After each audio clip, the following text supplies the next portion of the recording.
Question number 1, राष्ट्रीय credit framework NCRF के अनुसार डॉक्टरेट की डिग्री PhD के बाद क्रेडिट स्तर मिलेगा। कौन सा स्तर मिलेगा? 8वां। क्वेश्चन नंबर 2, निम्नलिखित प्राचीन भारतीय संस्थानों को पूर्व से पश्चिम दिशा में व्यवस्थित करें। Number 1 Vikramshila, number 2 Nalanda, number 3 Sharada Peeth, number 4 Takshashila. ये क्रम सही है। क्वेश्चन नंबर 3, कोठारी आयोग की स्थापना कब हुई? 1964 से 66 के बीच में।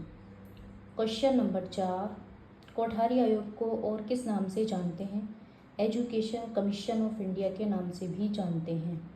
क्वेश्चन नंबर 5, नालंदा विश्वविद्यालय के संबंध में निम्नलिखित कथनों पर विचार करें। नंबर 1, नालंदा विश्वविद्यालय की स्थापना 5वीं शताब्दी में हुई थी।